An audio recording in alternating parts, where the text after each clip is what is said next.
السلام علیکم ورحمۃ اللہ تعالی وبرکاتہ۔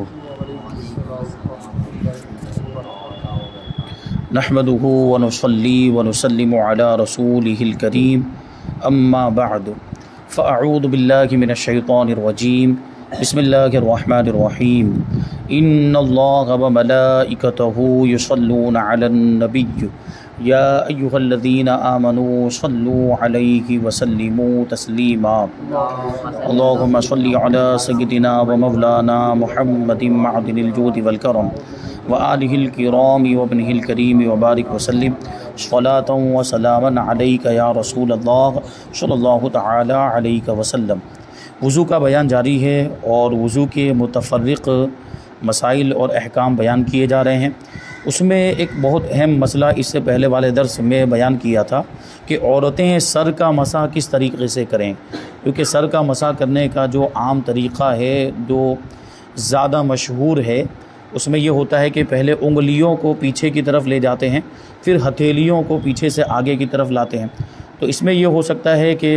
عورتوں کے بال بکھر جائیں اور اس کی وجہ سے ان کو مشکل کا سامنا ہو، تو ان کے لیے وہ دوسرا طریقہ بتایا گیا تھا۔ وہ طریقہ یہ تھا کہ آگے ہی سے پیشانی کی جانب ہی سے انگلیاں بھی اور ہتھیلیاں بھی دونوں سر سے لگاتے ہوئے مس کرتے ہوئے پیچھے کی طرف لے جائیں، تو اس طریقے سے ایک ساتھ میں پورے سر کا مسح ہو جائے گا۔ تو یہ طریقہ بتایا اور اس کے بارے میں نے حضور مفتی اعظم ہند علیہ رحمت و رضوان کا ایک واقعہ بھی ذکر کیا تھا۔ اس میں تھوڑا سا کریکشن ہے، وہ یہ ہے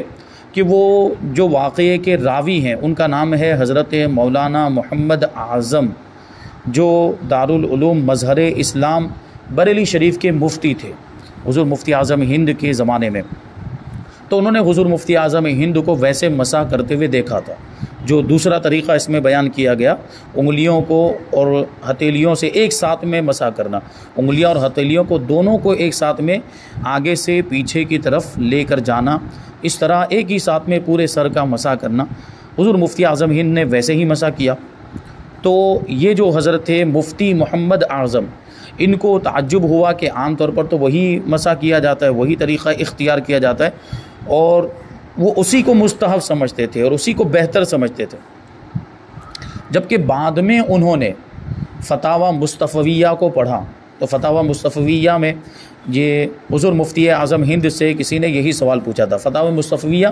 حضور مفتی اعظم ہند کے فتاوی کا مجموعہ ہے، جو آپ نے فتوے لکھے تھے اس کو بعد میں جمع کیا گیا اور اس کا نام رکھا گیا ہے فتاوی مصطفیہ۔ تو اس میں حضور مفتی اعظم ہند سے یہی سوال پوچھ لیا کہ کون سا مسح کا طریقہ زیادہ بہتر ہے، تو حضور مفتی اعظم ہند نے اسی طریقے کو زیادہ بہتر لکھا ہے، دوسرے والے طریقے کو جو زیادہ مشہور ہے، اس کے علاوہ جو دوسرا طریقہ جو بیان کیا گیا جو پچھلے درس میں ہم نے شامل کیا تھا، اس طریقے کو زیادہ بہتر بتایا، اور اس کی وجہ میں نے اس سے پہلے بتائی تھی کہ اس میں تکلف کم ہے۔ پہلے والے اور مشہور والے طریقے میں یہ ہے کہ دو مرتبہ پہلے انگلیوں سے مسح کرتے ہوئے پیچھے کی طرف لے جانا ہے، اور پھر ہتھیلیوں سے مسح کرتے ہوئے پیچھے سے آگے کی طرف لے کر آنا ہے۔ تو اس میں تھوڑا سا تکلف معلوم ہوتا ہے، اور اس میں کیا کہ ایک ساتھ میں ہی پورے سر کا مسح ہو جا رہا ہے۔ تو یہ کوئی مستحب کے خلاف نہیں ہے یا اولا کے خلاف نہیں ہے، بلکہ اس کو بہتر فرمایا اور اس کو اس کے مقابلے میں زیادہ اولا، اس کے مقابلے میں زیادہ بہتر فرمایا، اولا فرمایا۔ تو اس طریقے سے یہ جو واقعہ ہے وہ کتاب ہے مفتی اعظم کی استقامت اور کرامت، اس کتاب کے اندر یہ واقعہ ذکر کیا گیا ہے۔ آگے دیکھیں، وضو کے بعد ناخن پالش لگانے اور آرٹیفیشیل جویلری پہن کر نماز پڑھنے کا حکم۔ تو سوال یہ ہے کہ وضو کرنے کے بعد ناخنوں پر ناخن پالش لگانے سے وضو ٹوٹ جاتا ہے یا نہیں، اور دوسرا سوال یہ ہے کہ اصلی سونے کا زیور ہونے کے باوجود آرٹیفیشیل جویلری یعنی نقلی مصنوعی زیورات پہن کر عورت اگر نماز پڑھے تو نماز ہوگی یا نہیں ہوگی؟ یہ بہت اہم سوال ہے۔ تو جواب، ناخن پالش لگانے سے وضو نہیں ٹوٹتا، البتہ اگر ناخن پالش پہلے سے لگی ہوئی ہو اور پھر وضو کیا جائے تو وضو نہیں ہوگا، کیونکہ ناخن پالش میں اس میں جرم ہوتا ہے، اس کی ایک اس میں دل ہوتا ہے، اور وہ لگانے کی وجہ سے اس کی ایک تہ جم جاتی ہے، ایک لیئر جم جاتی ہے ناخن کے اوپر، اور یہ ناخن پالش نیل پالش لگا ہوا ہو اور ایسی صورت میں وضو کیا جائے تو پھر وہ ناخن تک پانی نہیں پہنچے گا، اس کی تہ جمی ہوئی ہوگی تو وہ اوپر ہی سے پانی نکل جائے گا، ناخن تک پانی نہیں پہنچے گا۔ اور وضو کے اندر یہ ناخنوں تک بھی پانی پہنچانا ضروری ہے، ناخنوں پر بھی پانی بہنا ضروری ہے۔ تو اس وجہ سے اگر نیل پالش لگایا ہوا ہے اور پھر وضو کر رہی ہیں عورتیں یا خواتین جو اس طرح کی چیزیں استعمال کرتی ہیں تو ان کا وضو نہیں ہوگا۔ لیکن کہتے ہیں کہ اگر پہلے سے وضو کیا ہوا تھا، وضو وہ باوضو تھی، پھر بعد میں نیل پالش لگا لیا، تو ایسی صورت میں جو پہلا والا جو وضو ہے اس میں کوئی فرق نہیں آئے گا۔ یہ نیل پالش بعد میں لگانے کی وجہ سے وضو ٹوٹے گا نہیں۔ تو اس کو کہہ رہے ہیں کہ پہلے سے یہ نیل پالش لگی ہوئی تھی پھر وضو کیا تو وضو نہیں ہوگا، کیونکہ ناخن پالش پانی کو ناخن تک پہنچنے سے مانع ہے، یعنی پہنچنے سے روکتا ہے، پانی نہیں پہنچتا ہے وہاں پر۔ ہاں، ایک سوال یہ آ سکتا ہے کہ پہلے سے وضو کیا ہوا تھا پھر بعد میں نیل پالش لگایا تو چلو اس سے وضو نہیں ٹوٹتا، لیکن یہ ہو سکتا ہے کہ وہ نیل پالش اس میں کوئی ایسا کیمیکل شامل ہو جو ناپاک ہو، یا جو گندگی پر مشتمل ہو، یا اس میں کوئی ایسی چیز جو شامل کی گئی جو حرام ہو۔ تو تحقیق کے ساتھ اگر معلوم ہو جائے، یقینی طور پر معلوم ہو جائے کہ اس نیل پالش میں جو لگایا گیا ہے کوئی حرام چیز شامل ہے یا کوئی ناپاک چیز شامل ہے، تو اس کا لگانا ہی جائز نہیں ہوگا، اس کا لگانا ہی حرام ہوگا، کیونکہ ایک قاعدہ ہے شریعت کا، اس میں فرمایا گیا ہے کہ تنجیس الطاہری حرام،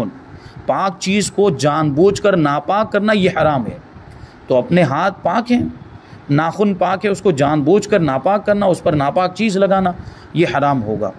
تو اس کو دھونا، اس کو پاک کرنا، صاف کرنا بھی ضروری ہوگا، وہ الگ چیز ہے، وہ تحقیق سے جب معلوم ہو جائے تو اس کا یہ حکم ہوگا۔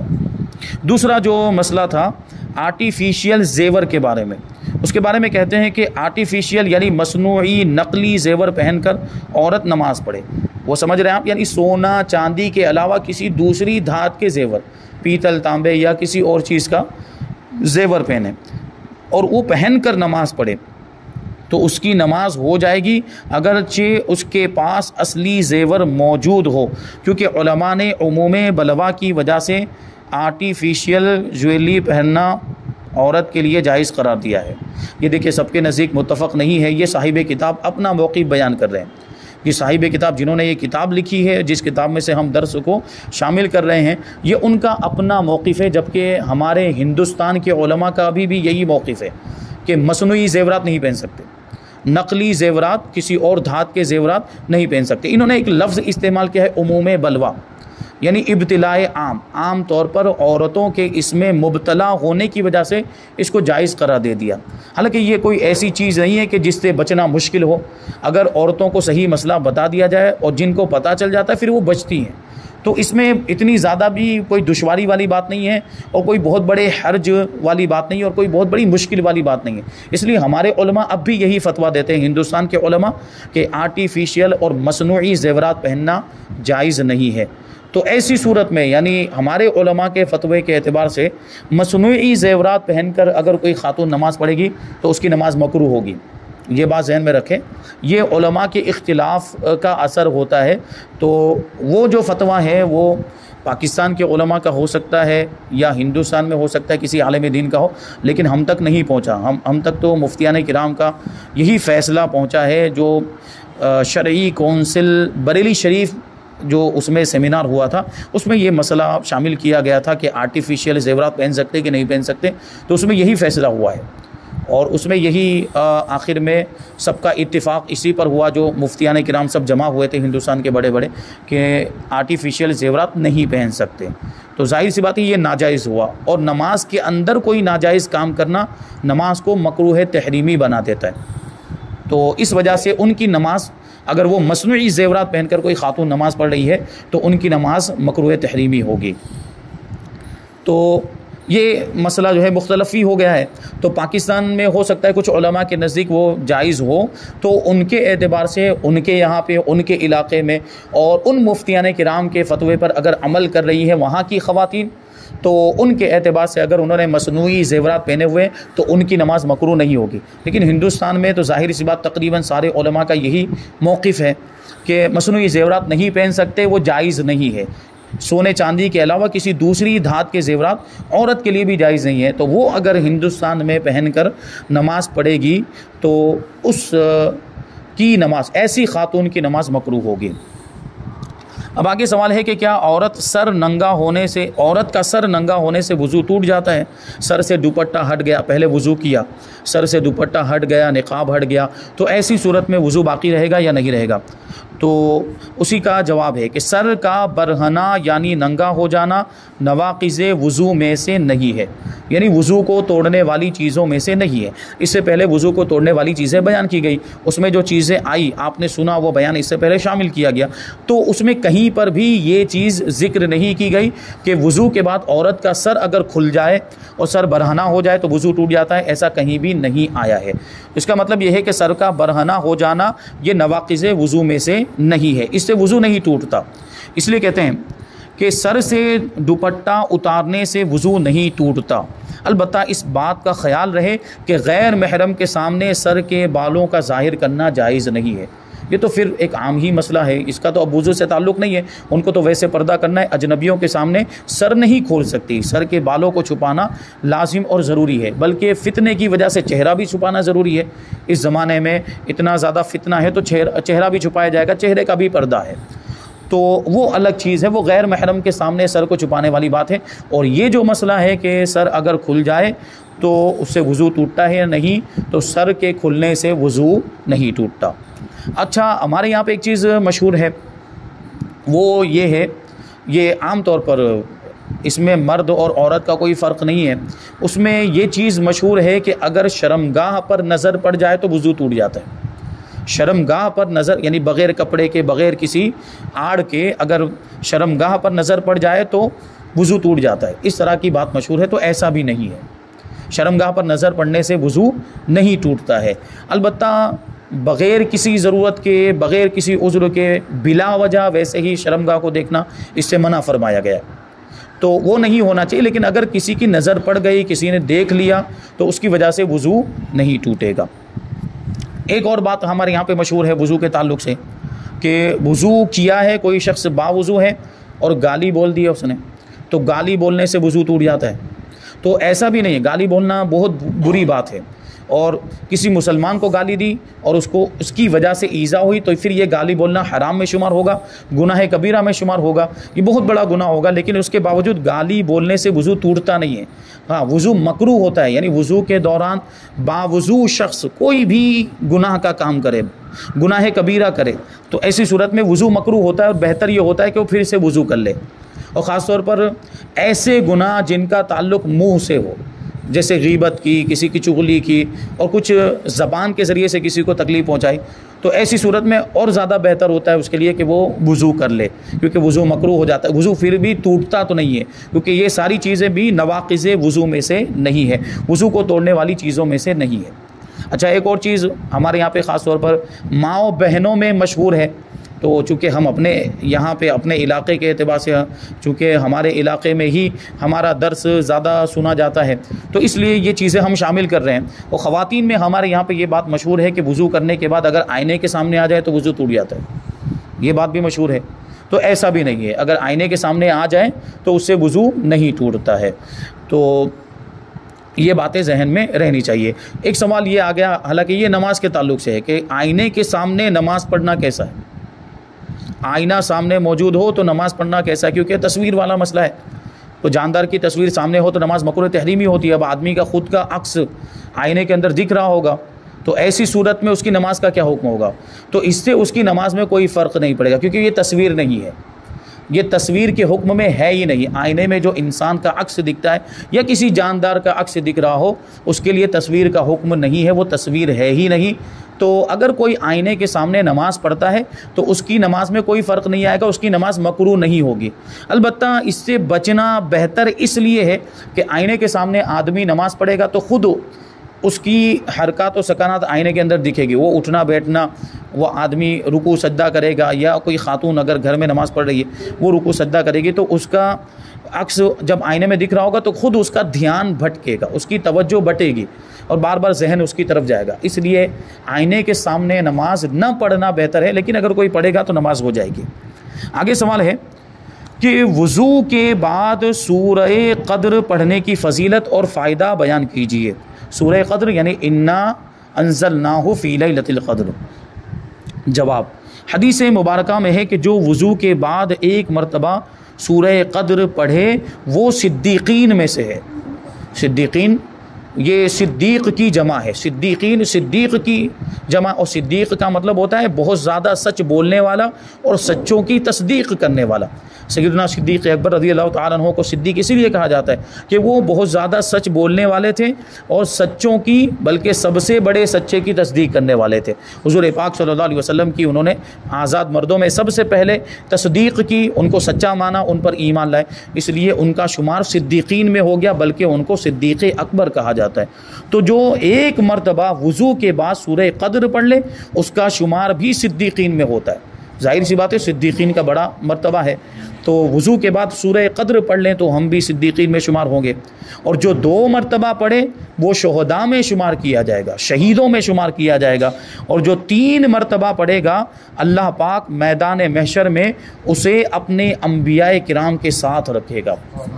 کتنی بڑی فضیلت، اور اس فضیلت کو حاصل کرنا کتنا آسان ہے۔ سورہ قدر کوئی بہت بڑی صورت نہیں ہے، چھوٹی سی صورت ہے، اس کو یاد کر لیا جائے زبانی، اور زبانی یاد کر لیں تو آپ نمازوں کے اندر بھی پڑھ سکتے ہیں، اور وضو کے بعد بھی اس کو پڑھتے رہیں، 1 مرتبہ 2 مرتبہ 3 مرتبہ جیسا موقع ہو۔ کبھی ایسا ہوتا ہے کہ ہم پہنچے اور جماعت کھڑی ہے،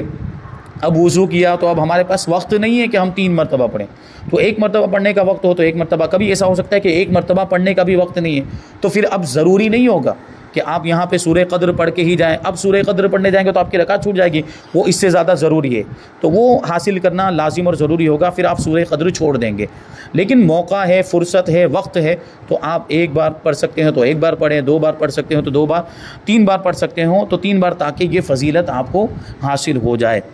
تو یہ دیکھیں نیکیاں کمانے کا کتنا آسان ذریعہ اللہ تبارک و تعالیٰ نے ہمیں عطا فرمایا۔ یہی تو سورہ قدر ہے جس میں شب قدر کا ذکر ہے۔ شب قدر کا ذکر ہونے کی وجہ سے ہی اس سورت کو سورہ قدر کہا جاتا ہے۔ رمضان المبارک کا مہینہ ہے اور اسی مہینے میں شب قدر آتی ہے، تو اس میں ارشاد فرمایا گیا لیلۃ القدر خیر من 1000 شہر، کہ شب قدر 1000 مہینوں سے افضل ہے، شب قدر 1000 مہینوں سے بہتر ہے۔ تو یہ کیا رات ہونے کے اعتبار سے بہتر ہے کہ رات کی وجہ سے دوسری راتوں کے مقابلے میں 1000 راتیں لائی جائیں تو وہ 1000 راتوں سے زیادہ بہتر ہو، اس کا یہ مطلب ہے؟ نہیں، شب قدر کی عبادت یہ 1000 مہینوں کی عبادت سے افضل ہے۔ یعنی اگر کوئی شخص شب قدر میں عبادت کرے، شب قدر میں شب بیداری کرے، جاگے اور پوری رات اللہ تبارک و تعالیٰ کا ذکر کرتا رہے، عبادت کرے، نمازیں پڑھتا رہے، تو اس کو 1000 مہینے تک عبادت کرنے کا ثواب ملے گا۔ تو اس کے پیچھے کا واقعہ وہ شمعون نامی عابد کا واقعہ بڑا مشہور ہے کہ اللہ کے رسول صلی اللہ علیہ وسلم نے اس عابد کا ذکر کیا جو اگلی امتوں میں تھا، جس نے 1000 مہینوں تک اللہ کی عبادت کی تھی۔ تو حضور پاک صلی اللہ علیہ وسلم نے جب صحابہ کرام کے سامنے یہ واقعہ ذکر کیا، شمعون عابد کا جب یہ واقعہ ذکر کیا، تو صحابہ کرام عرض کرنے لگے یا رسول اللہ، ہم تو اس کی عبادت تک پہنچ ہی نہیں سکتے، 1000 مہینے تک تو ہم عبادت کر ہی نہیں سکتے، ہماری تو عمریں بھی اتنی کم ہے، تو ہم کیسے اس کی عبادت کا ثواب حاصل کر سکتے ہیں؟ تو اللہ کے رسول صلی اللہ علیہ وسلم نے اس وقت ارشاد فرمایا، اور اللہ تبارک و تعالیٰ کی طرف سے یہ پیغام ملا کہ آپ کی امت میں سے جو کوئی شب قدر میں عبادت کرے گا تو اس کو شمعون عابد کے برابر ثواب ملے گا، یعنی 1000 مہینوں کی عبادت کے برابر ثواب ملے گا۔ تو یہ حضور پاک صلی اللہ علیہ وسلم کا ہم پر بہت بڑا احسان ہے، یہ حضور پاک صلی اللہ علیہ وسلم کا صدقہ ہے، حضور کے قدموں کی برکت ہے، اور حضور سے نسبت کا یہ فیضان ہے کہ ہمارے لیے نیکیاں کمانا بڑا آسان کر دیا گیا۔ اگلی امتوں میں یہ ہوتا تھا کہ جتنا عمل اتنا ثواب، 1 رکعت تو 1 رکعت ہی کا ثواب، 2 رکعت تو 2 رکعت ہی کا ثواب، 1 روپیہ صدقہ کیا تو 1 ہی روپیے کا ثواب۔ لیکن ہماری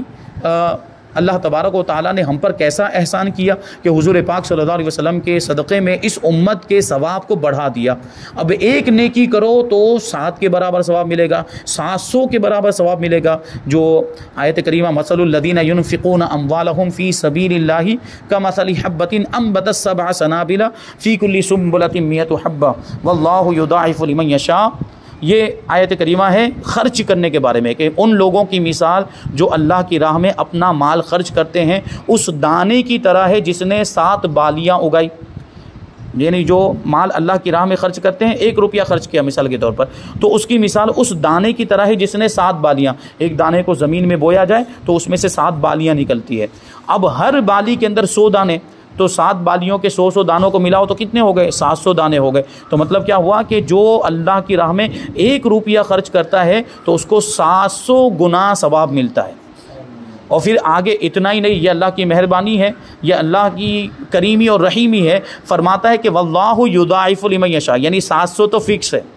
700 تو ملنے ہی والے ہیں۔ اگر خلوص نیت کے ساتھ خرچ کیا جائے، صدقہ کیا جائے تو یہ اس کا ثواب ہے اور اس کی فضیلت ہے۔ ریاکاری اور دکھاوے کے طور پر کیا جائے تو کوئی ثواب نہیں ملتا ہے۔ یہاں بات چل رہی ہے کہ کوئی خلوص کے ساتھ اللہ کو راضی کرنے کے لیے ثواب حاصل کرنے کی نیت سے اگر خرچ کرے تو اس کو 700 گنا تک ثواب ملتا ہے۔ آگے اللہ فرماتا ہے واللہ یضاعف لمن یشاء، اور اللہ جس کے لیے چاہے مزید اضافہ فرماتا ہے، یعنی 700 گنا سے بھی زیادہ، کیونکہ اللہ کے دریائے رحمت میں تو کوئی کمی نہیں، اللہ کے خزانوں میں تو کوئی کمی نہیں، جس کو چاہے جتنا ثواب عطا فرمائے۔ اور یہاں اس کے محبوب کی بات آ گئی اور اس کے محبوب سے نسبت کی بات آ گئی، کیونکہ اس امت کو حضور سے نسبت ہو گئی تو اس امت کے ثواب میں اللہ تبارک و تعالیٰ نے اضافہ فرما دیا اور نیکیاں کمانا اس امت کے لیے بہت ہی آسان فرما دیا۔ لیکن اس کے باوجود افسوس کی بات ہے کہ ہمارے بھائی نیکیوں کی طرف نہیں آتے، گناہوں کی طرف جاتے ہیں اور کامیابی کی طرف نہیں آتے، ہلاکت اور بربادی کی طرف جاتے ہیں۔ ظاہر سی بات ہے گناہوں میں ہلاکت اور بربادی ہے، نیکیوں میں کامیابی ہے، اور نیکیاں ہی جنت میں لے جانے کا ذریعہ بنے گی۔ تو یہ ثواب تھا سورہ قدر پڑھنے کا وضو کے بعد۔